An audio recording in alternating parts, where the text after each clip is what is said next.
on nous a menti. Lorsqu'on nous a parlé de l'Afrique, on nous a menti.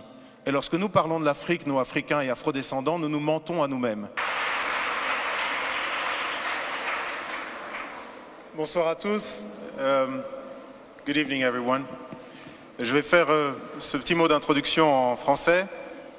Voilà, c'est fait. Aujourd'hui naît Incarnation. Incarnation aurait pu s'appeler Initiation. Et Incarnation démarre, vous allez le découvrir ici en rentrant, sur un constat qui est fort, sur une déclaration, une affirmation qui est très forte. On a parlé à l'instant de cette carte renversée. En fait, les cartes pré-Mercator, beaucoup de cartes représentent l'Afrique avec le nord en bas et le sud en haut. C'est ce qu'on appelle un point de vue afrocentrique. Et effectivement, la Terre, c'est une sphère qui flotte dans l'univers. Et dans l'univers, il n'y a pas de haut et il n'y a pas de bas. Et moi, je considère effectivement que ce n'est pas anodin le fait qu'on ait choisi que l'Europe soit en haut et l'Afrique soit en bas. Deuxièmement, Mercator, ce géographe de la Renaissance, a décidé, pour essayer de développer et aider les lignes maritimes, donc en faire des lignes droites, décidé de projeter ce qui est un globe en 2 dimensions sur une carte. C'est les cartes qu'on utilise toujours aujourd'hui. Et le problème, c'est que mathématiquement, quand vous faites ça, vous devez choisir un point de référence. Le point de référence détermine en fait quelle partie sera la mieux représentée ou la plus grandement représentée et laquelle souffrira.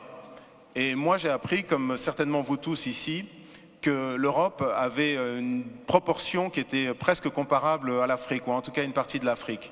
La réalité, lorsqu'on regarde en termes de superficie et de kilomètres carrés, l'Afrique peut abriter la Chine, l'Inde, l'Amérique du Nord, l'entièreté de l'Europe de l'Est, plus quelques autres pays. Et donc le premier statement qu'on affirme avec beaucoup de force avec Handel, c'est « on nous a menti ». Lorsqu'on nous a parlé de l'Afrique, on nous a menti. Et lorsque nous parlons de l'Afrique, nous, Africains et Afrodescendants, nous nous mentons à nous-mêmes. Et je voudrais, dans ces petites clés, vous donner quelques éléments. La première clé que je voudrais vous donner, c'est ma réaction il y a quelques temps. J'étais en train de passer du temps avec mes enfants et je regardais la télévision. Et il y a une jeune artiste angolaise qui est brillante, qui est magnifique, une chanteuse magnifique, Perola, qui est quelqu'un qui a tellement de force, de caractère et de conscience, une immense artiste vraiment. Et elle montrait l'Angola, qui a été un pays qui a été détruit par la guerre, et elle est allée à Soyo, à l'embouchure du fleuve Congo. Et à Soyo, à l'embouchure du fleuve Congo, il y a une pierre sur laquelle Diego Cao, donc un explorateur portugais, a marqué donc des inscriptions pour dire qu'il était arrivé là, en 1482, donc 10 ans avant que Christophe Colomb n'atteigne les rives de l'Amérique du Nord.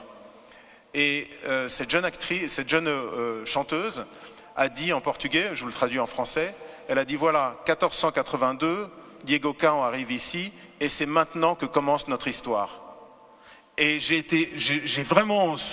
sauté sur place, j'étais vraiment saisi en me disant mais comment est-ce que cette femme qui est une artiste tellement consciente, tellement belle, comment est-ce qu'elle peut penser que notre histoire a commencé le jour où un blanc a posé le regard sur un noir? Et ça, de même que la carte, ça n'est pas quelque chose d'anodin. À un moment là où l'Afrique est obligée de se projeter dans le 21e siècle, à un moment là où elle est toujours un réservoir de croissance pour le monde entier et d'enrichissement à part pour l'Afrique elle-même, je pense qu'il faut effectivement que nous, les Africains et les Afrodescendants, mais également, c'est un fait qui s'établit pour le monde entier, que nous arrivions à réfléchir sur à quel point nous sommes orphelins de l'Afrique. Vous savez, ce concept de mémoire fantôme, lorsqu'on vous ampute une jambe par exemple, vous avez une démangeaison où l'orteil vous gratte, mais il vous gratte terriblement et vous êtes absolument persuadé que c'est votre orteil, même si vous savez que vous n'avez plus d'orteil. Et bien c'est un peu ça le sentiment que beaucoup d'Africains finalement ressentent par rapport à l'Afrique, c'est cette espèce de douleur de mémoire fantôme. Et aujourd'hui, cette exposition essaye d'adresser cette question-là. Réapprenons, nous, les Africains, mais aussi tous les gens qui ont un intérêt par rapport à ce continent, à nous regarder.